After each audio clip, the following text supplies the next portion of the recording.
I am Emperor's favored consort due to excessive favor. While the Emperor was away from the palace, the other concubines joined forces to pressure me and poison me to death. When I opened my eyes again, I was reborn as a lowly palace maid. His Majesty dismissed the entire harem for the noble consort and dotes on her alone. I heard His Majesty treasures the noble consort like his own eyeballs. Even a single strand of her hair falling would pain him. He specially built the star-plucking pavilion for her ladyship, filled it with treasures, and forbids anyone from entering.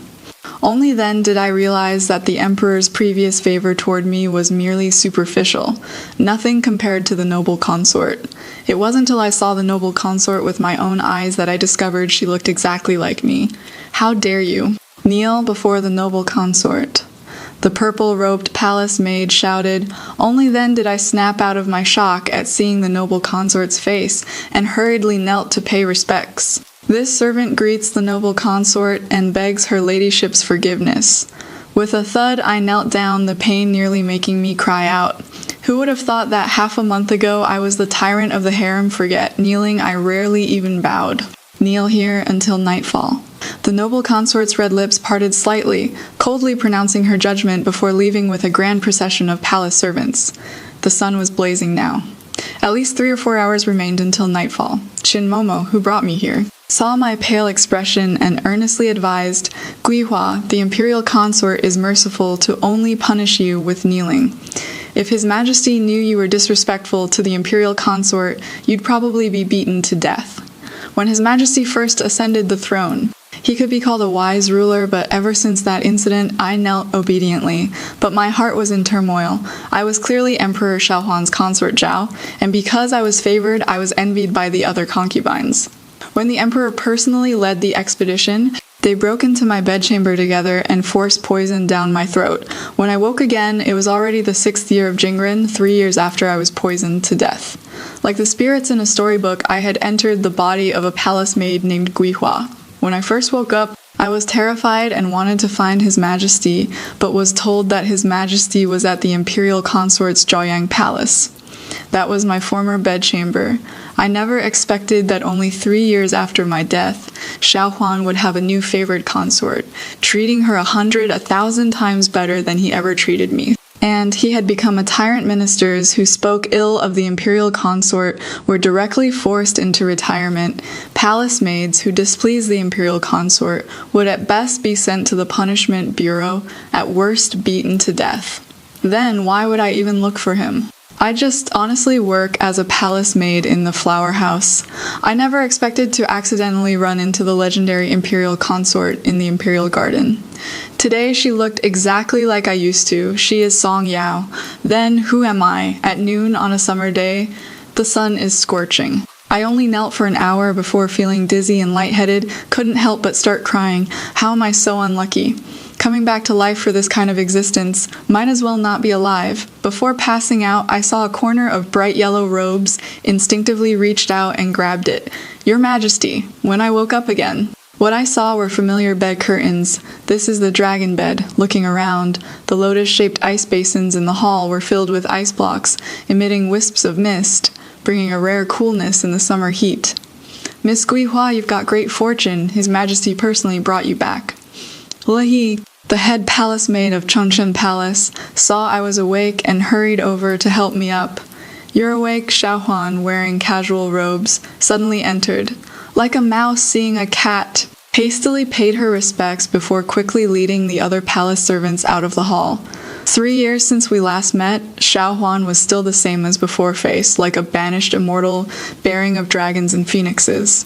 A pair of dark, sunken eyes like an abyss, impossible to look directly at. Just thinner, his jawline more defined, transformed from the gentle emperor of the past into today's tyrant, whose emotions showed on his face and sent chills down people's spines. Anything you want to say? Xiaohuan's voice was colder than the melting ice blocks in the hall. I almost acted like before, throwing myself at him and whining for him to stand up for me. The next moment I caught the scent of fragrant powder on him, feeling stifled inside, and seeing the emperor's cold attitude, suddenly didn't want to say anything anymore. He had never spoken to me so coldly before. This servant thanks your Majesty for saving my life. I knelt on the ground obediently, keeping my head down and not looking at him. Xiaohuan didn't speak for a long while, leaving me kneeling on the ground, my already injured knees suffering even more. The pain made me grimace, and I felt so wronged. In the past, Xiaohuan couldn't even bear to let me perform the half-squat courtesy of a concubine. Now he made me kneel with my injuries, and tears uncontrollably gushed out again, dropping onto the ground one by one. After your wounds heal, serve at the imperial presence. Xiaohuan seemed angry, truly moody, and unpredictable. After throwing out that line, he left with a flick of his sleeves. He immediately came in to help me up. Miss, His Majesty is just like that. Please don't be upset. What kind of temperament is that? He never used to bear being harsh with me.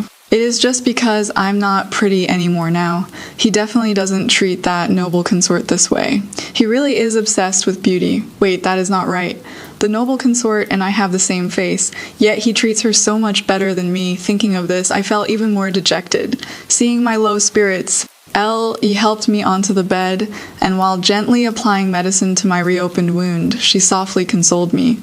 Gihua, His Majesty specifically assigned you to serve at the imperial presence. From now on, you'll be a senior palace maid of Chengchen Palace. You won't have to do rough work anymore, and no one will dare punish you casually. When I thought about it that way, at least I wouldn't have to go out and be in the sun, and I cheered up again. But I've never served His Majesty before, Sister Elsuihi. Please teach me. Elsuihi was stunned for a moment. Feeling that Guihua's tone was very familiar, though her appearance was ordinary, her watery eyes made it impossible to refuse. His Majesty doesn't like others getting close. You just need to brew tea and send it in on time. Remember, don't casually speculate about His Majesty's intentions. Comforted her softly. For the next 3 days, I moved to the side room of Chengchen Palace to recover from my injury. Senior palace maids lived in individual rooms, and Elatihi brought me 3 meals a day. Although it was still a palace maid's ration, it was much better than what I ate before. My knee healed extremely fast. It didn't hurt much the next day, but I just didn't want to serve Xiaohuan. Oh my dear Guahua, you're still sleeping. His Majesty personally asked why you didn't report for duty.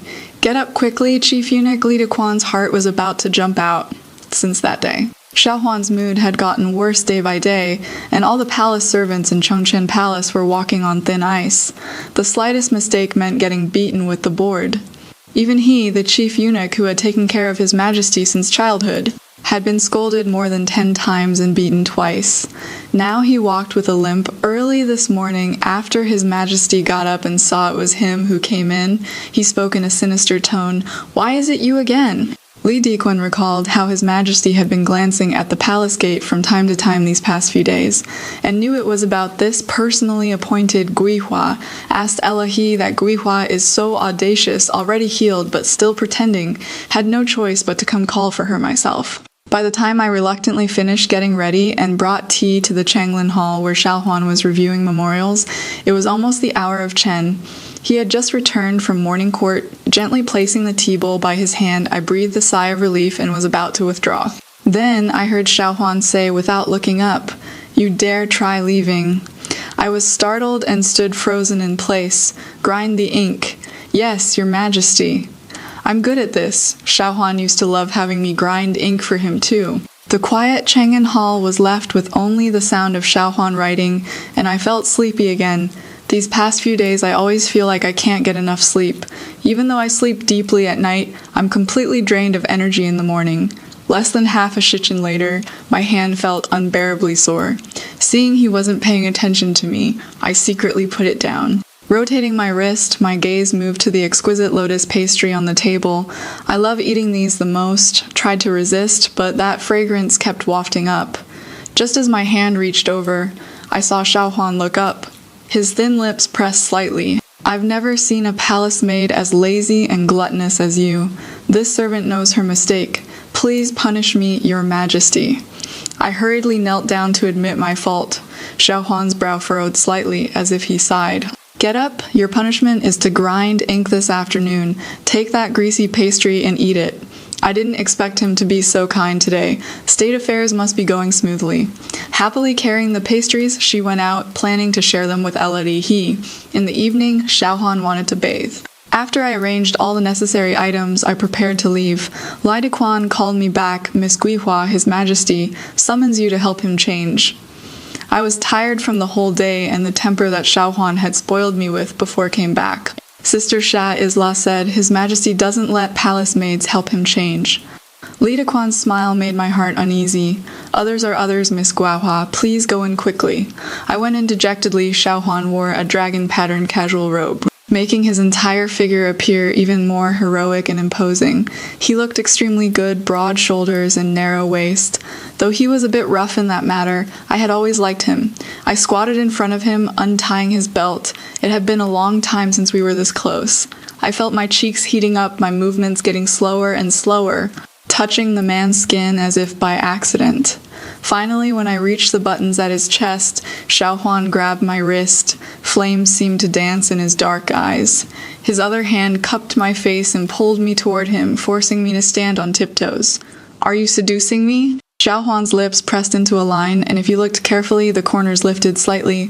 No, I reflexively denied it. This time, Xiaohuan didn't speak, but directly pressed his lips against mine.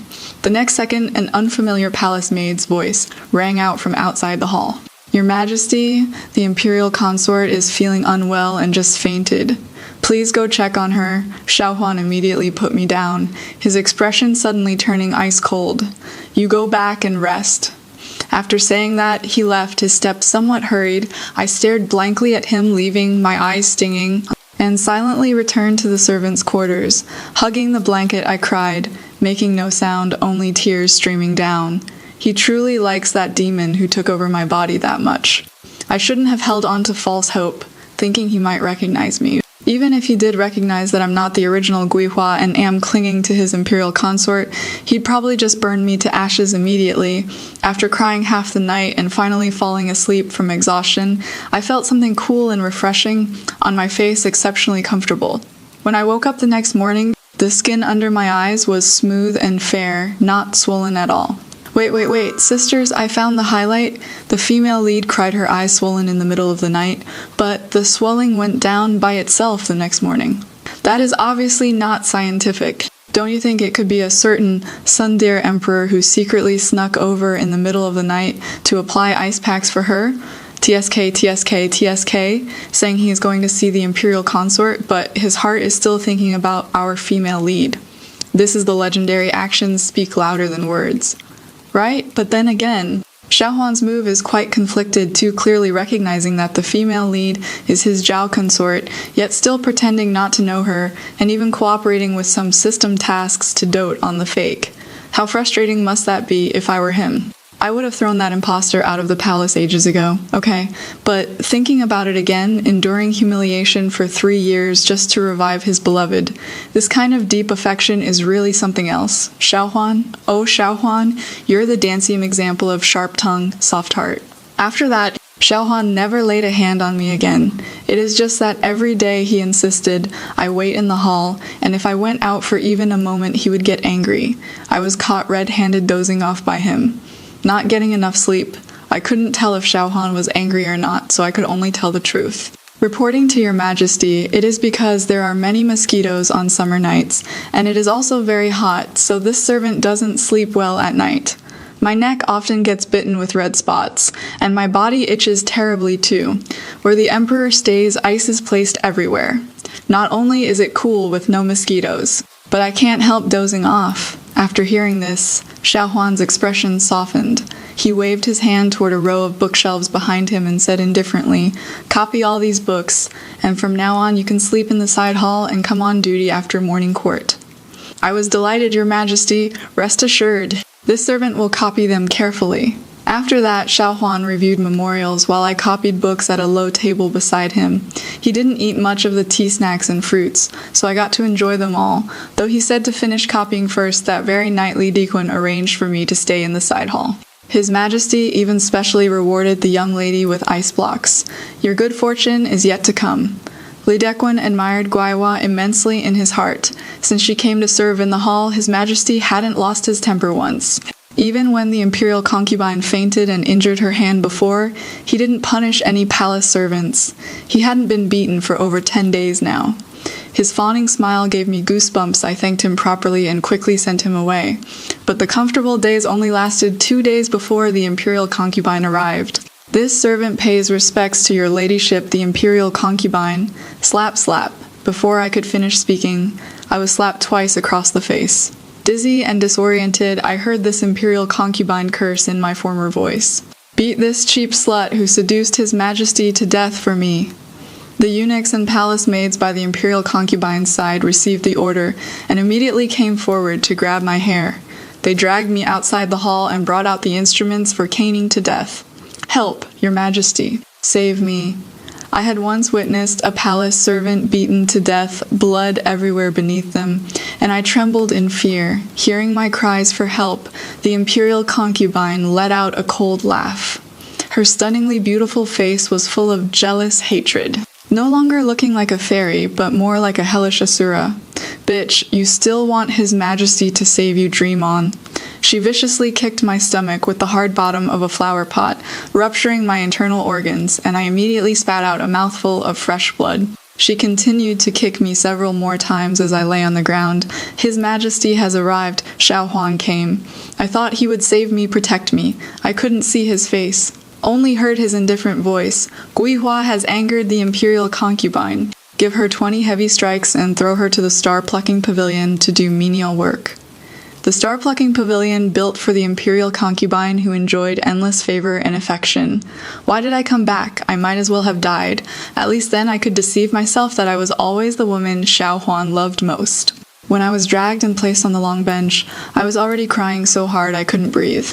Before the beating even started, my vision went black, and I passed out. Hearing was the last sense to fade, so I heard that dog emperor's words, continue the beating. When I opened my eyes again, I was already lying on a soft bed. Unlike the hard beds in the servants' quarters where I used to live, it seems to be a side hall, but I'm no longer in the mood to observe these things. My mind is full of Xiao Huan's words, continue the beating, my heart feels stifled, and tears won't stop flowing. In no time, the pillow cover was soaked, clinging coldly to my face. Oh, my dear girl, why are you crying? Your eyes are all swollen, stop crying quickly. His Majesty feels sorry for you and has let you stay in this side hall to recover properly. This shows His Majesty still has you in his heart. Don't be sad. He gently wiped my face with a smooth silk handkerchief, consoling me in a low voice. After hearing this, I immediately turned over and got up, packing my bundle on my own. Miss Guihua, what are you doing? He looked at my actions in alarm, wanting to stop me but not daring to use force. Didn't he tell me to go do menial work at Jising Pavilion? I'm going right now. I wiped away my tears in a few quick motions and said angrily, not even wanting to call him your majesty. He anxiously kept positioning herself in front of me, constantly trying to persuade me. Sister Lao Sui He, don't stop me. I carried my small bundle, dodging left and right as I ran out the hall door. Seeing Eunuch Yang running over drenched in sweat, Eunuch, you finally come. The young lady insists on going to Jising Pavilion. He looked at him like a lifeline. His Majesty said if Miss Guihua wants to leave, let her leave. He wiped his sweat while still feeling shaken. Heaven knows what just happened. His Majesty, who never shows emotions on his face, heard the report from his subordinates and threw the memorial. My heart tightened, and I quickly looked up at the sky to keep my tears from falling. With my head down, I rushed outside. Miss Guihua, wait, do you know the way? Eunuch Yang summoned a sedan chair and had me sit in it. They will safely escort you there, miss. Hiss when I first woke up. I was too busy making a fuss to notice the pain on my butt. Now that I sat down, I felt the burning pain and only dared to sit lightly on the edge. The star-plucking pavilion is located at the highest point in the northwest corner of the palace. Built by the most skilled craftsmen from across the land, it stands a full 6 stories tall. It is the tallest building in the entire imperial city. Every window is made of glass shipped from the west, and even the lanterns are made of glazed glass. The interior is extremely luxurious, with pearls from the treasury casually hung as door curtains. Various jade stones and antiques can be seen everywhere. Even more extravagant than the emperor's bedchamber. You're Guihua, right? From now on, you're in charge of cleaning the top floor. Don't wander around at night. After Aunt Chin from the star-plucking pavilion brought me up, she left with just those words.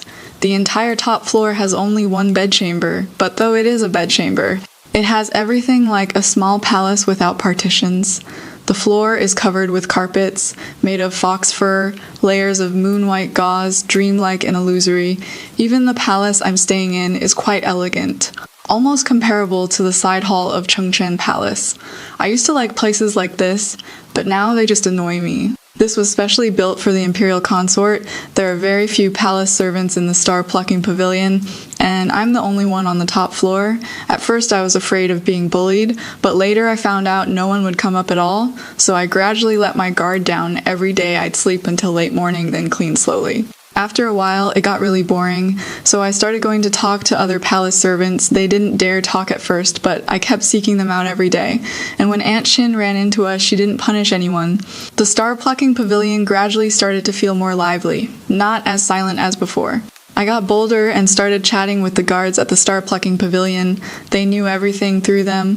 I learned why they told me not to wander around at night when I first arrived. Because this place is actually haunted. They say someone encountered something unclean at night. Taoist priests used to come in often to perform rituals, but nothing worked. The imperial preceptor personally came to the star-plucking pavilion and placed talismans everywhere to ensure evil things wouldn't dare enter, and only then did it become peaceful. Guard Ling Xiao had quite the talent for storytelling. Guihua, you live up there alone, so be careful. He carefully warned me again. I got a bit scared, always feeling like something was watching me in the shadows, but since coming here, I've been sleeping really well at night and haven't heard any strange sounds. Okay, thank you, Guard Ling. I handed him a cup of cold tea to drink. Terrifying images kept flashing through my mind, and I didn't even notice someone coming up behind me, until Ling Xiao suddenly knelt down. This subject pays respects to your majesty Wei. Turning my head to look, Xiao Huan had arrived at some point, standing with his hands behind his back, wearing a faint smile, yet his eyes were as sharp as a cold wind. What are you doing? Xiao Huan smiled, looking 100 times more dangerous than usual. Your Majesty. Ling Xiao had just opened his mouth when he was kicked several meters away, hastily prostrating himself to beg for forgiveness. I didn't ask you. Xiao Huan lifted his eyes slightly, looking calm and indifferent, as if he wasn't the one who had just kicked someone. His large hand slowly caressed my cheek, and I didn't dare move. I had never seen him this angry before. You speak. He pinched my chin and lifted it, forcing me to meet his gaze.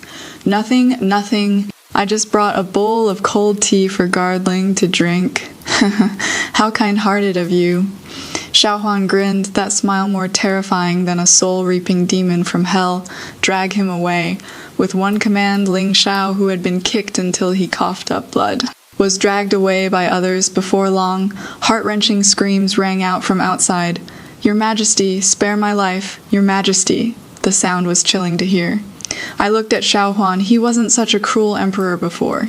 Yet now he could smile while having someone beaten to death. I beg your Majesty to spare his life.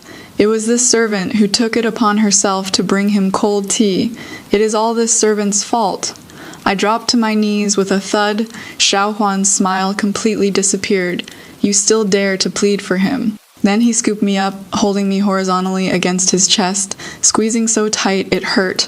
No one is allowed to come up without my orders. Just like that, I was carried to the top floor and thrown onto the bed in the sleeping chamber.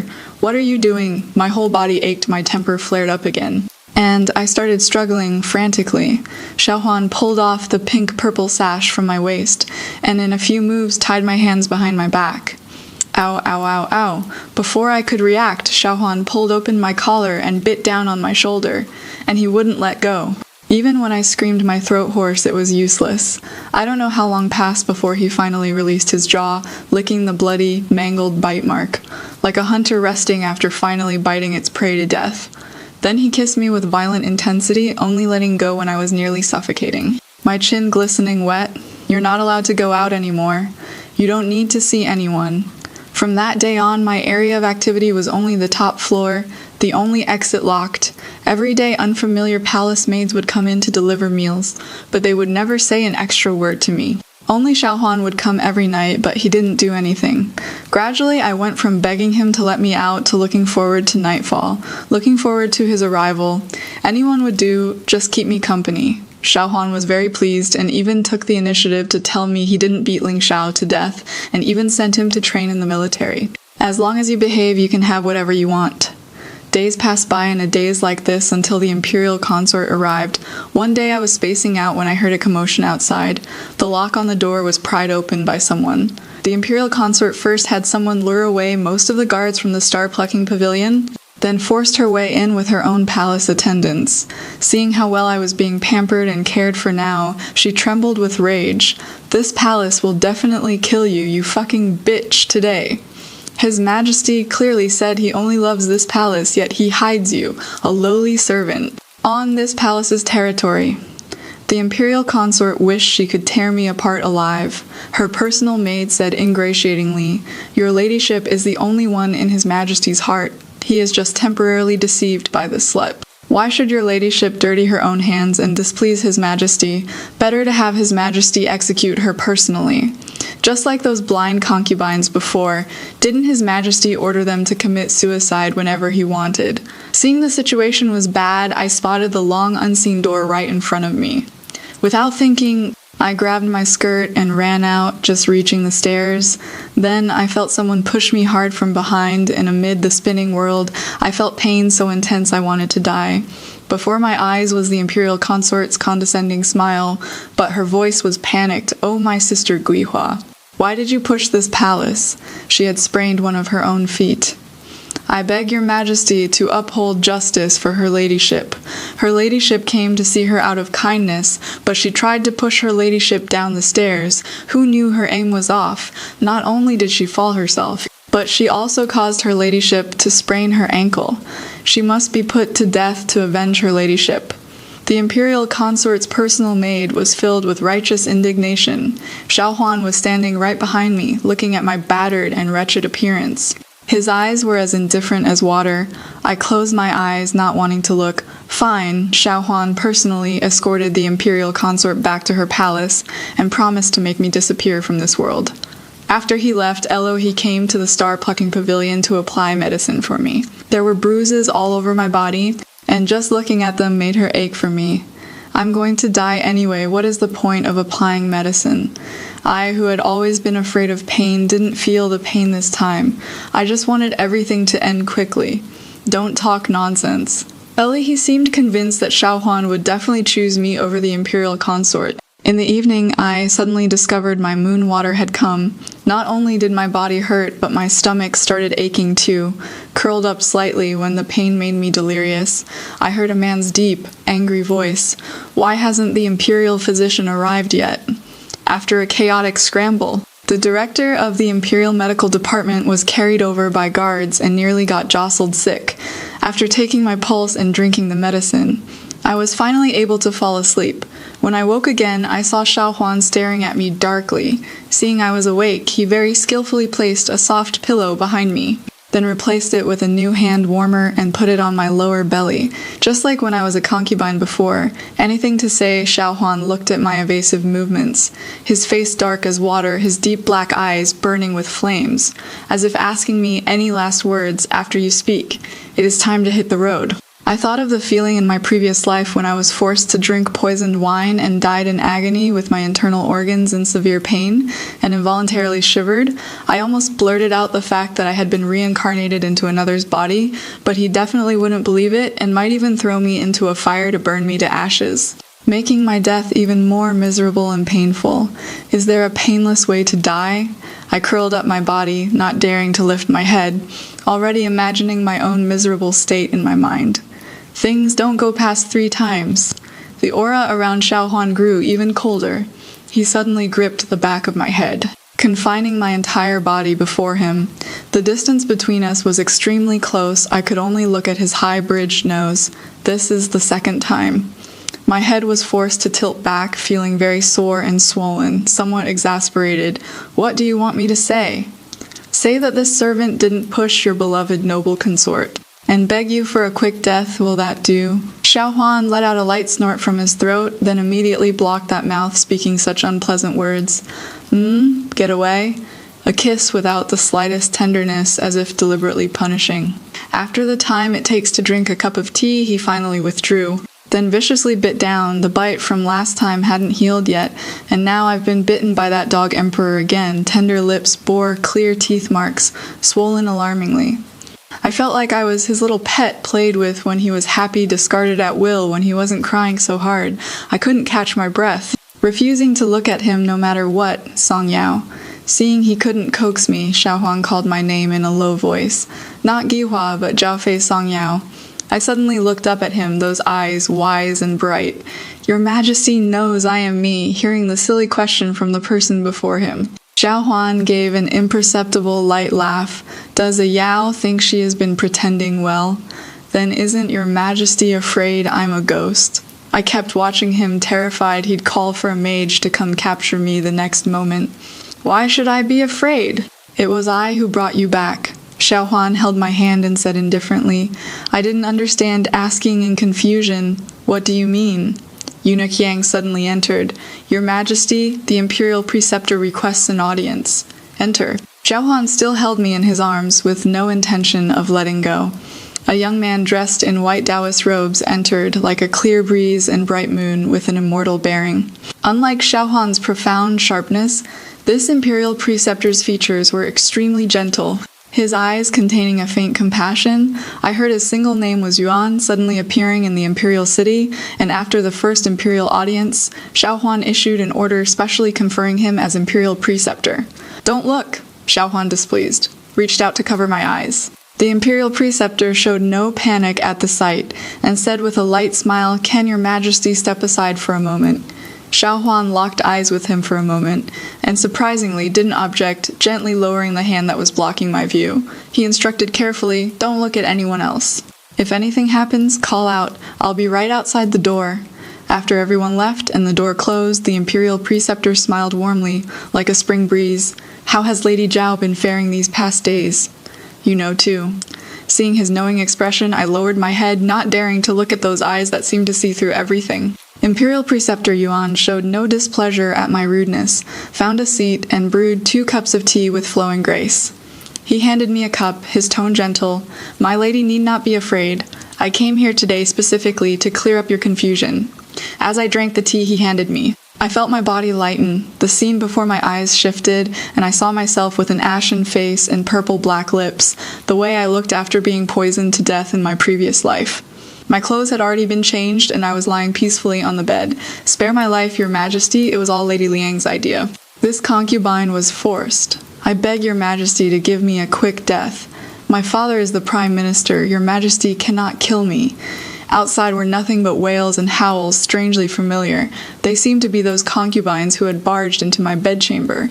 I felt myself floating in the air, passing directly through the tightly closed palace doors, and witnessed the hellish scene outside the hall. The white jade floor tiles were covered in dark red, with several corpses of palace maids and eunuchs lying across the corridor.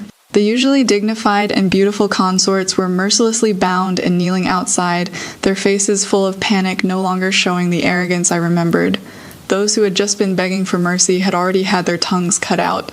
I'd never seen such a scene before and instinctively drifted toward a familiar presence. I saw Xiaohuan still in his battle armor, wearing red and black plate mail, gripping a longsword in his hand, his eyebrows and eyes obscured by fresh blood on his face.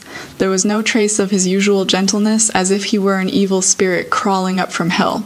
The scene shifted, and I was back in my own palace, except the bedchamber had been transformed into an ice room, cold air rising everywhere, and the bed replaced with 1,000-year-old cold jade that could preserve a corpse from decay. The woman who had been lying on the bed with an ashen complexion had now regained a rosy glow. If not for the lack of a heartbeat, one would only think a beauty was resting. Xiaohuan personally wiped her body and changed her clothes, his expression tender. Finally, he pressed a kiss to her brow, then turned and put away all emotion. He asked coldly, "Has the sorcerer arrived?" I involuntarily followed him to meet over a dozen sorcerers, watching them boast extravagantly and perform all kinds of rituals in my bedchamber. There is an old Taoist who claims he needs his heart's blood as a catalyst to call back my soul. Xiaohuan didn't hesitate for a second, raised the dagger and stabbed it toward his own heart. No matter how hard I tried to stop him, I could only watch my body pass right through his hand. Xiaohuan, who never believed in ghosts and gods, has actually become confused to this extent. Watching the weakened Xiaohuan, I shed tears. He still has the nerve to call me stupid. when clearly he is even more stupid. If you're lying to me, naturally it didn't bring me back to life, and nearly let the flames burn my hair. That old Taoist was torn apart by 5 horses. His disciple personally carried out the execution. Xiao Huan, disregarding his own injury, held my body in his arms, tenderly comforting. Ah Yao, don't be afraid. Your hair is still there. Our Yao loves beauty the most. We can't let your hair get burned. This Taoist won't do. I'll go find other masters. After that day, Xiao Heng posted imperial notices everywhere, searching for talented and extraordinary people. With the previous example as a warning, charlatans didn't dare casually enter the palace anymore. No one dared to respond. For a month, Xiao Huan killed those who should be killed and tortured those who should be tortured among the people involved in forcing the abdication. When they couldn't take it anymore, he began strict investigations in the previous dynasty. Consort Liang's maternal family was executed to the 9th degree of kinship. Everyone lived in fear. At this time, an obscure nobody took down the imperial notice. It was Imperial Preceptor Yuan.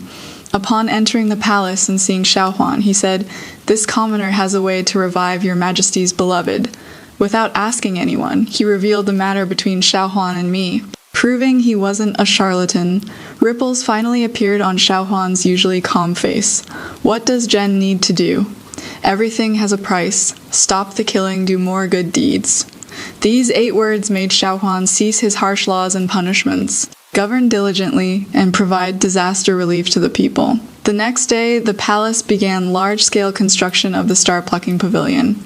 Yuan was granted the title of imperial preceptor and could freely enter and exit the palace. The scene flipped again, and I saw me on the 1,000-year cold jade open my eyes. Xiao Huan hurried over after court, and upon seeing me bow respectfully to him, his joyful expression instantly turned cold. He calmly took the person to rest, then sought out Imperial Preceptor Yuan. She is not a Yao. Hearing Xiao Huan's words, Imperial Preceptor, Yuan smiled bitterly, exposed after just one meeting. The next moment, a sword was pressed against Imperial Preceptor Yuan's neck, already cutting through his skin. As expected, Consort Zhao will return, just in another way. Facing the threat of death, Imperial Preceptor Yuan remained unfazed. Only then did I learn the truth about how I could be resurrected. Imperial Preceptor Yuan said he didn't have the ability to bring people back from the dead, but had stumbled upon something called a system. It could bring souls from another world over to complete so-called tasks. Originally, Consort Zhao's body had already passed away, but the construction of the star-plucking pavilion was actually to set up a deceptive formation. The haunting rumors in the star-plucking pavilion, along with various talismans and charms, were all part of his formation setup. Combined with various fortuitous circumstances, the system selected Consort Zhao's body, using the system's power to bring Consort Zhao's soul back together. But since the original body had already been occupied by someone from another world, Consort Zhao would randomly fall into another dying person's body because of the star-plucking pavilion's existence. No matter where Consort Zhao went, she would be drawn back here. Once the system task was completed, the person from another world would leave, and then Consort Zhao would naturally return to her own body. To cooperate with the so-called system tasks, Xiao Huan pretended to dote on the imperial consort in front of everyone, and even she herself believed it. I just didn't expect that Xiao Huan recognized you at first sight. The voice of Imperial Preceptor Yuan rang in my ears again, and I realized I had returned to reality. The tea the Imperial Preceptor handed me still carried warmth. What will happen to him? Tears were already streaming down my face. I thought he was cold-hearted and indifferent, but I never imagined he would go to such lengths for me. Countless days and nights, he could only fall asleep holding my ice-cold body, but after I woke up, he never dared to embrace me again, often sitting alone until dawn. To accumulate good deeds and virtue, he exhausted himself with official duties. The white hair I glimpsed a few days ago was not an illusion. I haven't forgotten what the Imperial Preceptor said. Everything has a price. Seeing the worry on my face, the Imperial Preceptor laughed heartily. As long as your ladyship stays by His Majesty's side with peace of mind, everything will be fine. You must not harbor any thoughts of escape. When saying this, Imperial Preceptor Yuan's expression was serious, as if sighing. I was about to say something when Xiao Huan's cold voice came from outside the door. Does it need to take this long? Judging by the temperature of the tea, it hadn't even been a quarter hour. I glanced at the Imperial Preceptor. He didn't stop me, so I ran to the door, pushed it open, and hugged Xiaohuan tightly. Your Majesty, this concubine will stay with you for a lifetime. I buried my head in his chest, wiping my tears and snot all over his dragon robe. Xiaohuan froze for a moment, glancing at the brightly smiling Imperial Preceptor. Swallowing the question that was about to burst out, he gently patted the back of the woman in his arms. Don't cry anymore. Seeing this, Imperial Preceptor Yuan took his leave on his own, reminding before leaving, there is one last step remaining. Your Majesty must not let all previous efforts go to waste. Xiaohuan was busy comforting me, waving his hand to close the door again. After I finished crying, I started pulling at Xiaohuan's clothes. He grabbed both my wrists with one hand, preventing me from misbehaving. What are you making a fuss about now? You have injuries, don't move around. He pressed me onto the bed, properly covering me with a blanket. I want to see if the wound on your Majesty's chest has healed. With a tearful and aggrieved soft voice. Only then did Xiaohuan realize he had misunderstood. It has been healed for a while now. Don't believe me? Touch and see.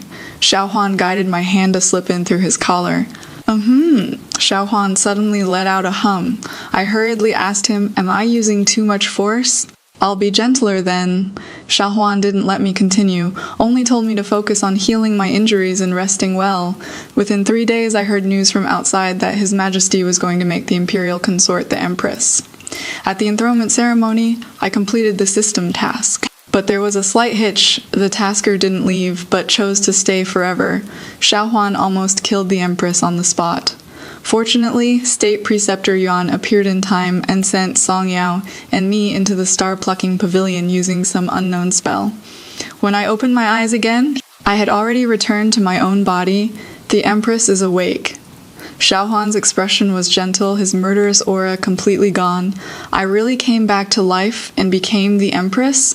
I touched my own face, wanting to rush to bathe immediately, not knowing if Song Yao had done anything to my body. In the hot spring, Xiaohuan came in wearing his sleeping robe, as if guessing what I was thinking. Don't worry, someone's been watching her the whole time. She won't do anything bad to you. The daily calming incense made Song Yao sleep dreamlessly through the night, and during the day no one was allowed to harm a single hair on her head. Xiaohuan, just like I saw in the illusion, personally came down to bathe me, my face flushed hot, wanting to hide but unable to escape. By the time the bath was almost done, I had no strength left in my body. I'm sorry, Xiaohuan held the soft woman in his arms and sighed softly by my ear. I shouldn't have gotten angry because you didn't reveal your identity or resented you for not relying on me enough. I shouldn't have punished you by making you a palace maid, or had you beaten with the paddle or locked you up. It is really not a big deal when I was a palace maid. I didn't do any work and got to eat pastries every day. He already told me that paddle beating was fake. If it were real, someone would be crippled. How else could I be bouncing around the next day wanting to go to the star-plucking pavilion? As for locking me up, I won't tell His Majesty that I actually didn't mind it in my heart. Why aren't you saying anything? Are you thinking about that guard? Xiaohuan pinched the back of my neck, like picking up a disobedient cat. How could that be? This consort is thinking about where Guihua went. I didn't expect he still remembered that guard. I quickly changed the subject. The Imperial Preceptor had the soul of someone from another world swap with mine. She went into Guihua's body, while the real Guihua had already died from the high fever in the flower room. She has her own place to go. A flash of disgust passed through Xiaohuan's eyes. Everyone who hurt a Yao would pay the price. He lowered his head and kissed the woman's nape. As long as a Yao doesn't develop other thoughts, the golden house beneath the star-plucking pavilion might never be opened. Holy crap, sisters, I really didn't see this ending coming. Turns out Xiaohuan was acting the whole time. To resurrect the female lead, he endured humiliation for 3 years, pretending to be deeply in love with a fake, and even had to cooperate with some system tasks. How frustrating must that have been? And did you guys notice what that last line about the golden house under the star-plucking pavilion means? Oh my god. Xiaohuan locked up that transmigrator girl, didn't he? That move is brutal, but then again, that transmigrator girl is pretty innocent too, tricked by the system into coming here as a tool. And after completing her task, she wanted to stay and be Empress, only to end up locked in a dark room. TSK, TSK. Is this the legendary trying to steal the nest but getting imprisoned instead? But the one I feel most sorry for is still Xiaohuan. To resurrect the female lead, he built the star-plucking pavilion and set up formations, cooperated with the act, and had to hold back from embracing the one he loves. This kind of devotion I truly admire, so sisters, if you're looking for a man, find one like Xiaohuan Simone who can give everything for you. And even when the whole world thinks he has changed his heart, you're still the only one in his. That is true love. 1,000-year cold jade millennium. Cold jade is a rare type of jade from ancient Chinese legends. Said to take 1,000 years to form and maintain an icy cold temperature year-round, in ancient literary works, millennium cold jade was often used to preserve corpses from decay, as its extremely low temperature could slow down the rate of bodily decomposition. This jade was considered an extremely precious treasure in ancient times, only possessed by royalty and nobility. In some supernatural novels and palace legends, millennium cold jade beds were often used to preserve the remains of deceased emperors or imperial concubines, in hopes that some miracle of resurrection or preservation of appearance might occur. To put it bluntly, it is the ancient version of a cryogenic chamber. Think about it, in order to preserve the female lead's body from decaying, Xiaohuan straight up got a 1,000-year cold jade bed. That has gotta be expensive as hell. I bet it emptied out at least half the national treasury. And you know what? Do you know what it feels like to sleep on this kind of icy cold jade bed? It is like lying in a refrigerator. Xiaohuan hugs the cold female lead to sleep every night. How heart-wrenching is that? But then again, this setup is pretty romantic too. Even if you've already passed away, I'll use the best things to preserve your appearance and wait for you to come back. TSK, TSK, TSK. This kind of devotion can't be found in modern times. Modern people block and delete each other on way after breaking up. Nothing like these lovesick fools from ancient times who still try to find ways to revive someone even after they're dead. So you see, the 1,000-year cold jade isn't just a tool for preserving corpses, it is a symbol of Xiaohuan's deep affection for the female lead. This move, I give it full marks.